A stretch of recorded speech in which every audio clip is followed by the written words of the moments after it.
Man Offering Money to a Woman by Dutch artist Judith Leyster is a small oil painting with a big moral message. This message is conveyed not through mythical or religious heroes, but by two ordinary people. The everyday nature of the event is typical of Dutch art in the 17th century. This was a golden age, burnished by the talents of painters like Rembrandt, Frans Hals, and Judith Leyster. In Italy at this time, artists were still producing religious and mythological scenes for ecclesiastical and upper-class patrons. Dutch artists, on the other hand, catered to the tastes of a middle-class public. They loved local landscapes, still lifes, and scenes of ordinary people at work and play. Leyster was born in 1609 in Haarlem and belonged to Haarlem's Guild of St. Luke, a prestigious association of painters. She was best known for her scenes of ordinary life, including images of children and musicians. In a self-portrait made around 1633, she depicts herself at her easel. She's been working on a painting of a happy-faced fiddler. She turns energetically to face the viewer, mouth slightly open, to speak to us. This type of speaking portrait is new. Leyster painted Man Offering Money to a Woman in 1631 when she was in her 20s. The title is a modern invention. This painting has also been called The Proposition. Two figures inhabit a darkened interior. A young woman sits on a chair almost in the center of the composition. She is modestly attired in a simple cape-like white top and grayish-blue skirt. Her hair is pulled back into a small cap. With head bowed and eyes lowered, she concentrates on her sewing. The fingers of her right hand pull a needle through a piece of fabric held in her left hand. Parts of her face and body are lit by an oil lamp on the table to the left. It is the only source of light in this room, apart from the glowing coals in the foot warmer at her feet. A bearded man stands behind the table. Wearing a fur cap, he is dressed as though he has just come in from the outdoors. He is interrupting the woman's work. He looks at her face and places her hand on her upper arm, presumably to get her attention. Several gold coins can be seen in his other hand. He seems to be offering the money to the woman, who is ignoring him. So Leyster tells her story through facial expressions and gestures. While the man looks at, touches, and offers money to the woman, her eyes and hands stay focused on her needlework. It has been suggested the man is presenting the cash as a prelude to courtship.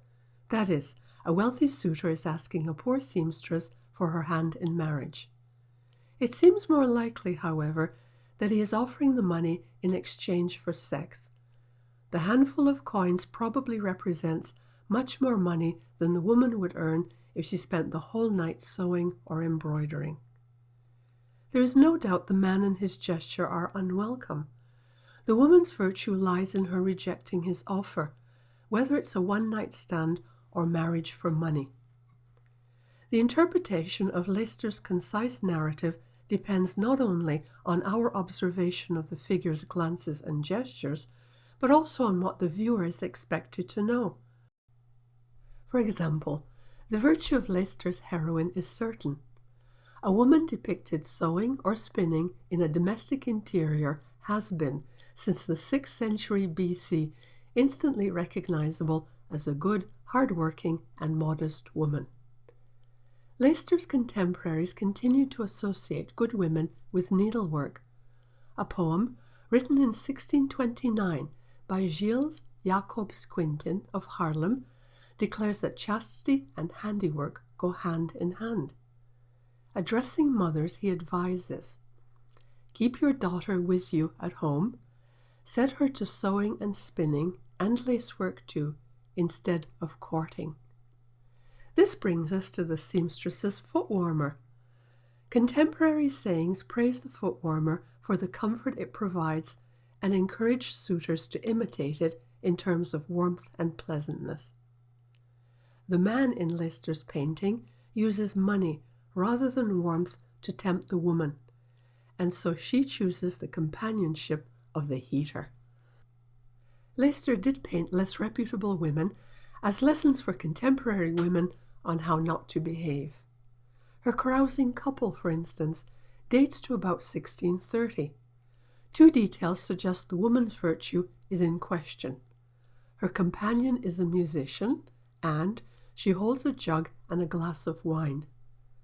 Parents were told not to let their daughters get romantically involved with musicians, and Quentin, the poet from Haarlem, said that wine is what a disreputable woman craves. So the absence of wine and the presence of sewing paint a picture of a virtuous woman. The theme of a man propositioning a woman is fairly common in 17th century Dutch art. Usually, the woman accepts the proposition. A contemporary painting by Hendrik Pot, sometimes called The Enticement, shows a woman with two men. She accepts the advances of the man next to her. He brings his arm around the back of her neck to offer her a small flower. His other hand holds a glass of wine. She smiles at him while raising her left hand to touch his face and lifting her left leg in a suggestive manner. She wears a red skirt, jewels and feathers adorn her hair, and she sports a lace collar over a fur stole. The clothing and demeanour of the woman in Leyster's painting are more modest and less sexually inviting, and Leyster's woman is more compactly rendered. Her hands are placed across her body so that she appears closed to the viewer. Pot's woman holds her arms away from her body, so she comes across as open and accessible to the viewer. While Leyster's heroine sews, the woman in Pot's painting holds what looks like a musical instrument. Musical accomplishments were considered appropriate for refined young ladies, but music often accompanied carousing on a lower social level. Leyster died in 1660 at age 50. Because her paintings carried moral messages, she was admired by her contemporaries. But history did not serve her well.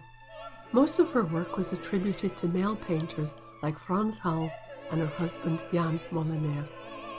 Man offering money to a woman ended up as a painting by an anonymous artist.